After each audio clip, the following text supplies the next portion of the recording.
Hello, Hannah. Okay, I didn't make a video for 3 weeks, but I have an excuse. I didn't have internet. So Though really I didn't have internet for like 1 week and then I did have it. And then I didn't have it for like a couple days, and then I had it, and then I didn't have it, and then I had it. So I probably could have made a video. But I was also suffering from depression and wanted to go home.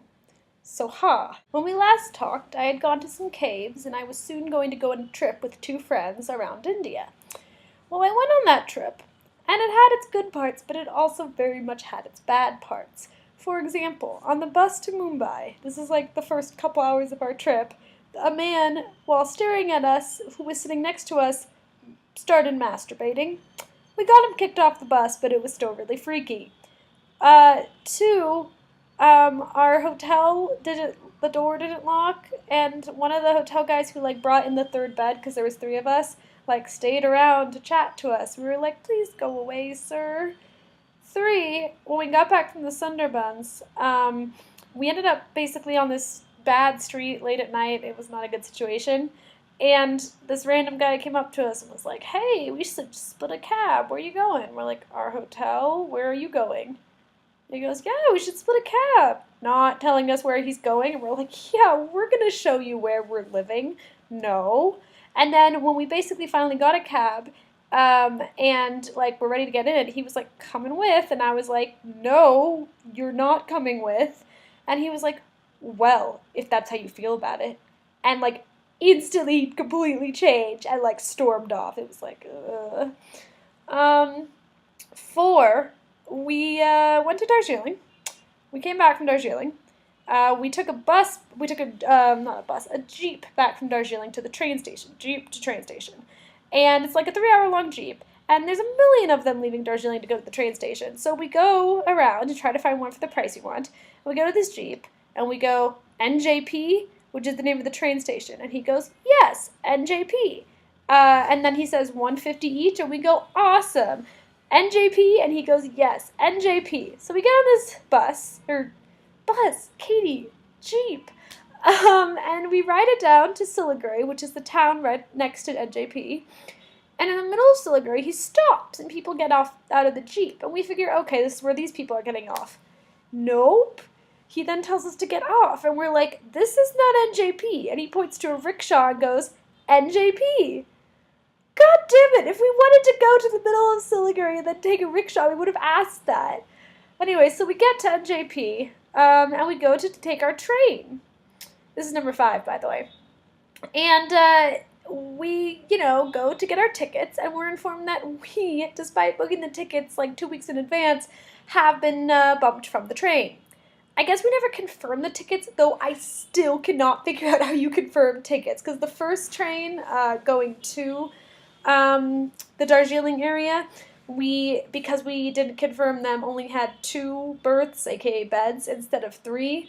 So, my dad and I tried to figure out how to confirm these tickets, and we could not figure it out. There was a way to do it online, that didn't work. There was a way to text it, that didn't work.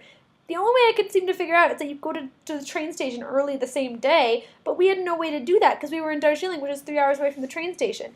And it's what kind of screwed up system is that? That, booking in advance does nothing for you. So anyway, basically, we were not on the train. They were not let us have tickets or let us on. So I start freaking out. Maya starts freaking out. Michaela, however, does not start freaking out. Michaela's just like, all right, we're going to get this shit fixed. So Michaela goes with the guy to try to, talk to the station master, I guess. And I call my dad and say, okay, what do we do? My dad's like, well, you can get this flight. It's out of a nearby airport. You probably won't get your money back in the other flight, but this can get you home.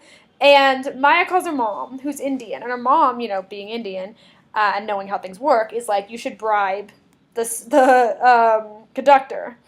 And then Michaela, meanwhile, is begging with all these men who run the train station. And this is the one time it was a good thing to be a woman on this trip, because she starts completely doing the damsel in distress act.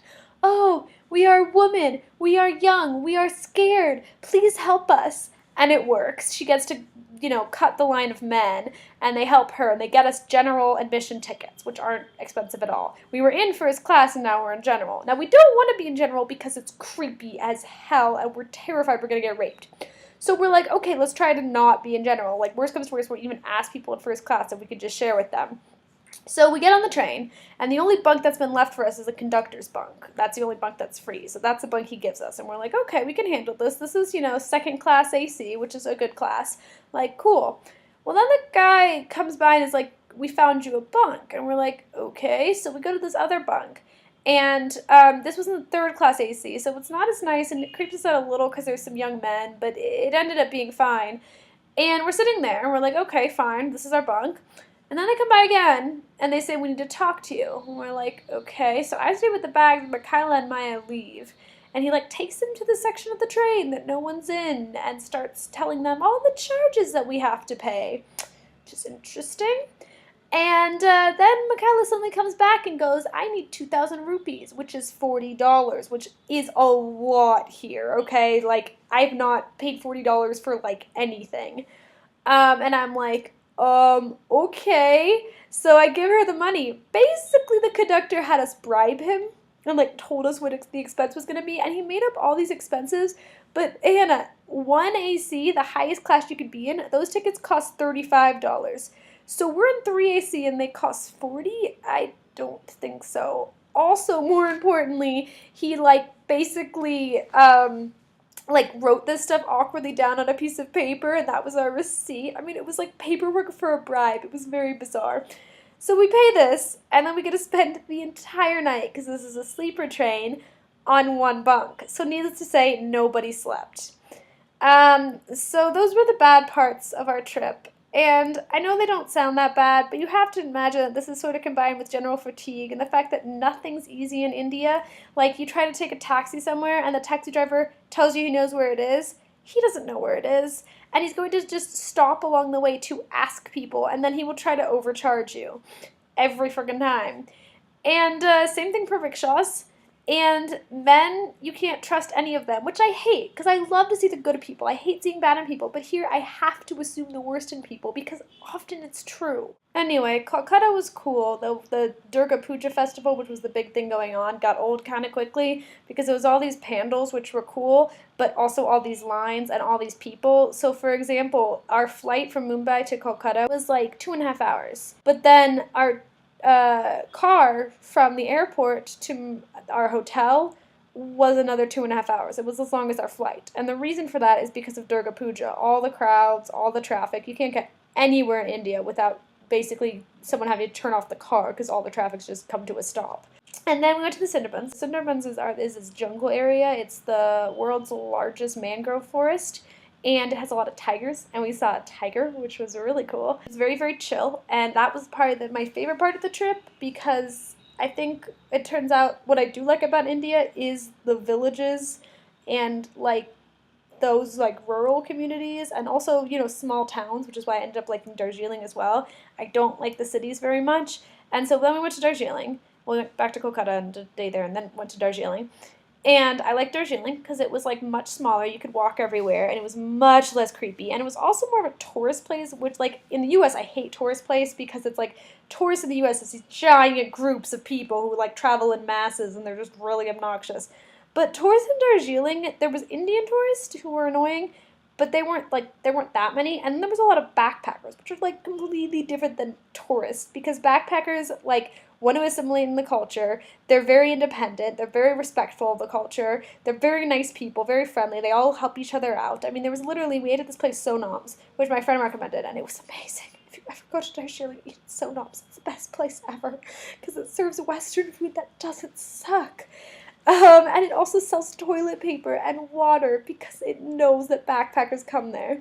And they basically have 3 tables. So you just sit next to people you don't know, but everyone's very nice. And so we heard all these groups, helping each other out, giving each other's tips. And there was someone who even was like, "Oh, I need a place to stay tonight." It's much easier to get a double room than a single room. You'd think you could find someone who I could stay with, and they were like, "Oh, sure, so and so was asking earlier."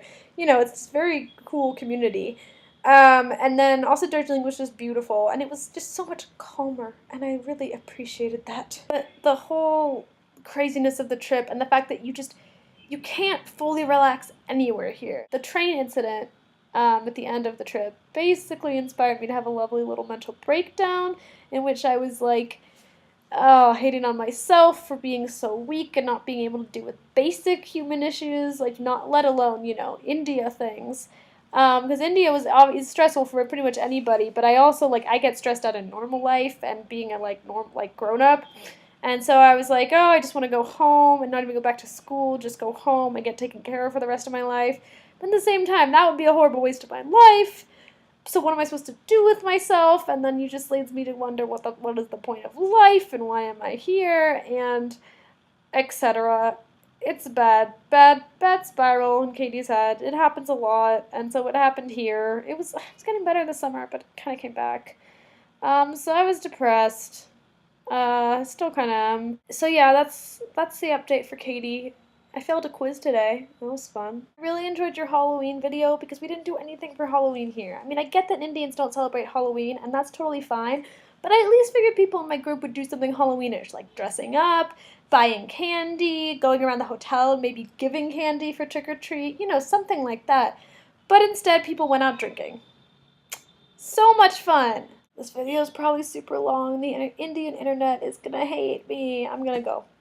I love you. I want to be back home with you. DFTBA.